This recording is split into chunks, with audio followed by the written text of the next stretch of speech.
আসসালামু আলাইকুম। আশা করছি সবাই ভালো আছেন। আলহামদুলিল্লাহ আমরাও ভালো আছি।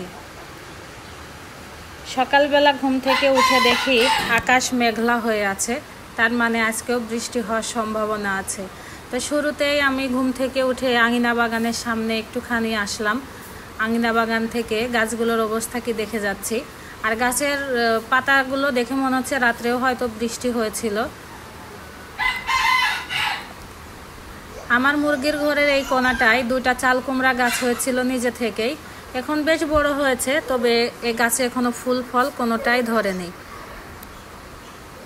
এরই মাঝে আমি সকালের নাস্তা তৈরি করেছি, রুটি বানিয়েছি, তবে বর্ণমালার বাবা কেউই ঘুম থেকে উঠে নাই। তো ভাবলাম আমি বসে না থেকে দুপুরে রান্না বান্না শুরু করি। তো আজকে দুপুরে রান্নার জন্য বেগুন লাগবে, তো এই জন্য গাছ থেকে আমি বেগুন তুলে নিতে আসলাম। গত ভিডিওতে আপনাদের দেখিয়েছিলাম আমার গাছে বেশ কয়েকটা বেগুন ধরেছে, তো আজকে এগুলো তুলে নেব।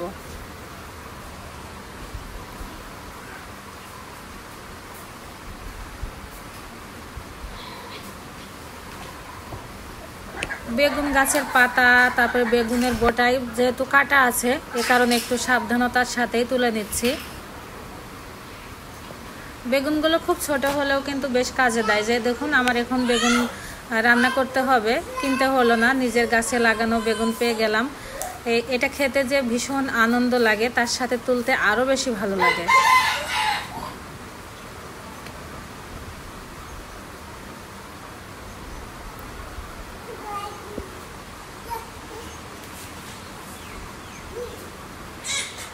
গ্রামীণ জীবনধারা বা গ্রামের মানুষের সাধারণ জীবনযাপন কেমন হয়, এটা যদি আপনাদের দেখতে ভালো লাগে তাহলে আমার চ্যানেলটি সাবস্ক্রাইব করতে পারেন। আর যারা ফেসবুক থেকে দেখছেন তারা চাইলে পেজটি ফলো করে দিতে পারেন। যারা অলরেডি কাজটি করেছেন তাদেরকে অসংখ্য ধন্যবাদ।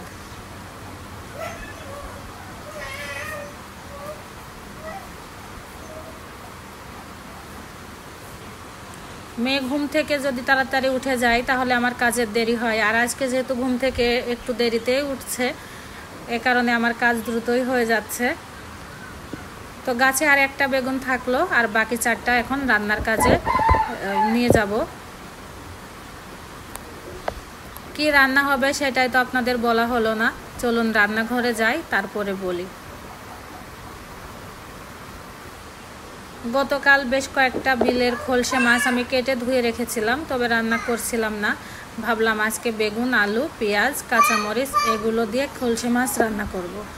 এই মাছ আমি হাতে মেখে খুব সাধারণভাবে রান্না করব, খেতে কিন্তু ভীষণ মজা হয়। খুব কম মশলায় রান্না করব। নিয়েছি এদিকে বেগুন, আলু, কাঁচামরিচ, তার সাথে মাছ, আর এখানে নিয়েছি তেল, হলুদ, লবণ আর পানি। ব্যাস এই কটা মশলাই রান্না হবে আজ। আমি সবগুলো সবজি কেটে ধুয়ে নিয়েছি, আর উপরে দিয়েছি কাঁচামরিচ চেরা। এখন এর মধ্যে দিয়ে দেব লবণ আর সামান্য পরিমাণের হলুদ গুঁড়া। তেল দিয়ে এবার ভালোভাবে মেখে নেব। এই তরকারি কিন্তু দেখতে বেশি একটা ভালো লাগে না, যেহেতু কাঁচামরিচ আর তার সাথে কম মশলায় রান্না, তবে খেতে ভীষণ ভালো হয়।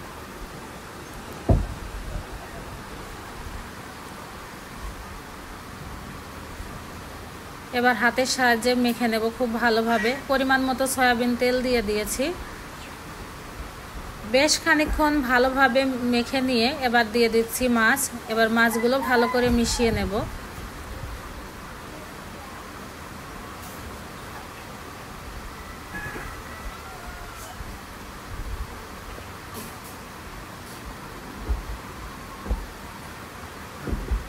সবজির সাথে মাছ মিশে গিয়েছে, এবার দিয়ে দিচ্ছি পরিমাণ মতো পানি।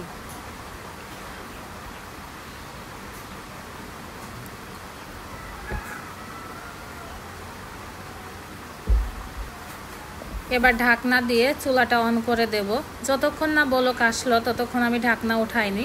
তো বলক চলে এসেছে তরকারিতে, এবার ঢাকনা উঠায়ে একটুখানি নাড়াচাড়া করে নেব। আর এখন আর ঢাকনা দেব না, পানি শুকিয়ে নেব।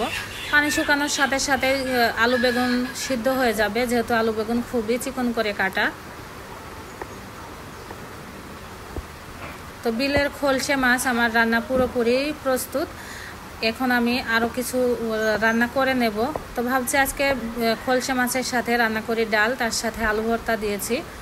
তো ডাল বাগার দেব। ডাল বাগার দেওয়ার আগে আলু ভর্তার জন্য আমি পেঁয়াজ আর কাঁচামরিচ একটুখানি ভেজে নেব, তারপরে ডালটা বাগার দিয়ে নেব।